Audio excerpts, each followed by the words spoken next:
Hey everybody, tonight I'm just going to shoot a little bit of video in my brackish tank.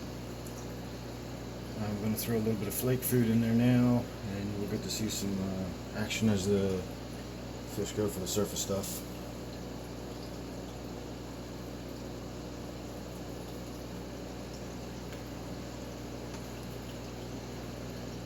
Now I have a figure 8 puffer in this tank, and he may make an appearance. There he's darting around now in the back. I'm not really sure why he goes to ground and hides whenever I get the camera out. He was just out swimming around a little while ago. I set the camera up on the stand and everything. And for any puffer owner out there, you know what I'm talking about. I mean, they're as emotive as puppy dogs. And he really just gives me this look, like he's not happy with me when I'm filming. And he goes and sulks in the corner, and he's right back there now. He's hiding underneath the corner in the where the heater is. So, I'm not really sure what that's all about, but he does not like being filmed. So, hopefully one day I will get some good footage of just my figure 8.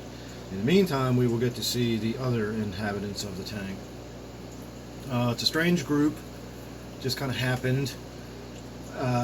It is an open top tank, and that may seem strange for the fact that I have rainbow fish in this tank, but there's a story behind that. I actually got 12 of these rainbow fish, which was not inexpensive, believe me. And I had 6 males and 6 females, and I had them in a tank with a top on it, my 55-gallon, which is now my gourami tank. And within a month, all but these two had essentially committed suicide. They had jumped so violently against the hood that they stunned themselves to death. I got so frustrated, and these are not inexpensive fish. Like I said, I was not about to start replacing these if that's what they were going to do.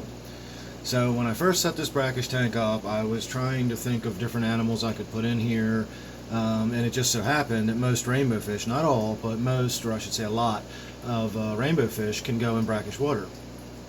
And I thought, well, you know, that's fish I already have, so I may as well do that. And at that point I was so frustrated, I honestly didn't care if they jumped out of the open top tank. And I assumed that since they were the only two that had not committed suicide by jumping to their death in the other tank, they were probably okay. And, excuse me, it's been, I don't know, 6 or 7 months now, and they still, as you can see, are swimming around in there. Absolutely gorgeous fish. And with most Euryhaline fish, and that is the correct terminology rather than brackish fish, there is no such thing as an actual brackish animal. There are animals that can live in brackish conditions, and those animals are called Euryhaline animals, and I'll get into that later when I talk about brackish water and the chemistry going on and how fish deal with being in changing conditions and so on and so forth. Like I said, this is just going to be a little introduction to my tank. So I had these animals, and I went ahead and put them in there, and being Euryhaline animals, they just do better when they're in brackish water, or at least very hard water. And hard water and brackish water are not the same. Again, I'll get into that later as well. This will all tie into a series of videos I'm going to do about water hardness, total dissolved solids, water chemistry, etc. So we will get to all that kind of more complicated stuff later. So I've got the rainbow fish in there, and then I bought myself a pair of swordtails, the pineapple swordtails, that are absolutely beautiful. The female has gotten enormous. You can see her right in the front. She just came through that cave there. And then that little orange one that's following her around with the sword on his tail is the male. I had another variatus in here a while ago, and it spawned, and the mother, I shouldn't say spawned, it gave birth, and the mother, or the father, was unknown. So the smaller orange fish you see swimming around are the offspring of her. She was a twin bar platy, and an unknown father. I have no idea who the father was.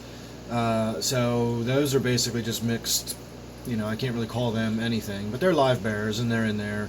And my silver molly, which I just think is absolutely stunning, always tries to mate with my pineapple swordtail, which I can't wait to see their offspring. I think they're going to be absolutely amazing whenever I get them. And you can see what I'm talking about right now.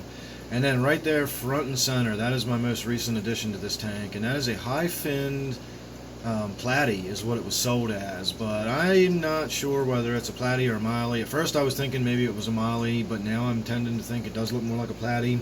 They're so closely related, it's really hard to tell. I got it at a big chain store, so who knows if it was labeled accurately.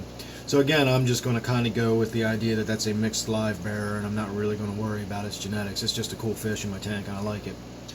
The other small inhabitants of the tank are bumblebee gobies. Now, I'm not sure of the specific species. There are several that are just called bumblebee gobies, and they can all, not all necessarily, but again, they're Euryhaline animals. You can have them in brackish water, you can have them in salt water. Some animals are just not designed to be in fresh water, though. My figure eight puffer, who is making an appearance right now, to the center left of your screen, is one of these Euryhaline animals, and so are the bumblebee gobies that I have in there that do better in brackish water. They can survive for a time in fresh water, and when I say for a time, that may be several years, 4 or 5 years, but these are fish that have a lifespan of 15 years.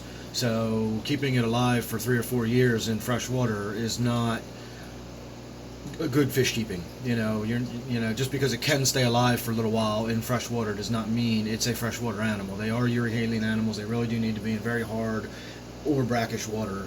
And again, I will get into that later.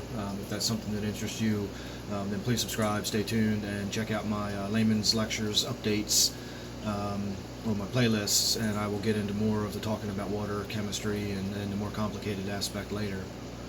So that's just a little look at it. I do have plants in there, as you can see. I've had some questions about having plants in a brackish tank. That obviously can be done if you know what plants to use and if you know how to acclimate them properly. That's something, again, I will go into in more detail later. And then, of course, I have the ghost shrimp in there. And I am breeding cherry shrimp. And once the cherry shrimp start breeding and I've got enough of them that I can start spreading them around, I will be throwing some cherry shrimp in there too, and I'll see how long they can evade getting caught by the puffer, or we'll see how long it takes them to adapt to being in brackish water. That'll be an interesting experiment in and of itself.